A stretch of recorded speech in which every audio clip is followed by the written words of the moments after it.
My wife gave me an STD. She thought I'd forgive her. I filed for divorce. But not before I made sure her 3 lovers were anonymously notified of the gift she gave me. The doctor's appointment was supposed to be routine. When the results came back, the room spun. I had tested positive for a sexually transmitted infection. I hadn't slept with anyone but my wife, Amanda, in 7 years. The math was simple, and it was devastating. When I confronted Amanda, she didn't confess. She gaslit me. She cried, she screamed. She actually tried to suggest I must have picked it up from a public restroom or a towel at the gym. It was pathetic. Finally, when she realized I wasn't buying it, she switched tactics. It was a mistake, David. She sobbed, clinging to my arm. It was one time a stupid lapse in judgment at a conference. I cut it off. Please, don't throw away our marriage over one mistake. We can get treated. We can heal. She thought I was weak.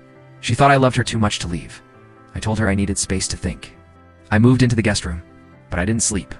I waited until she passed out from her dramatic crying session, and I took her iPad. It wasn't one time. It wasn't one guy.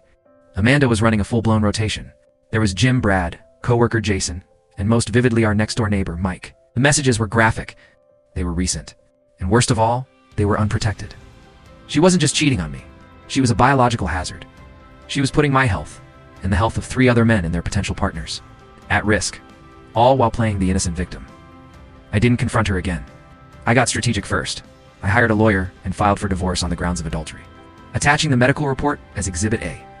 Second, I bought a burner phone. I spent the next day drafting a message. It needed to be professional, informative, and absolutely terrifying. This is an automated health notification. You have recently been sexually active with a partner who has tested positive for a contagious STD. For your safety and the safety of your other partners, please seek immediate medical testing. The partner in question is Amanda Turner. I scheduled the messages to go out at 7 p.m. On Friday night primetime, I was sitting in the kitchen, packing my final box when 7 p.m. hit. Amanda was in the living room, watching TV, thinking she had weathered the storm first. Her phone buzzed. A text from Mike next door. Then it buzzed again. A call from Jason at work. Then it started ringing incessantly.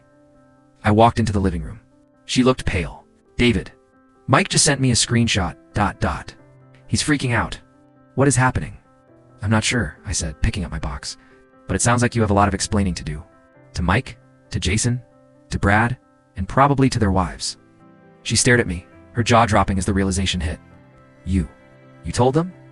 I didn't tell them anything, I said, opening the front door. I just issued a public health advisory.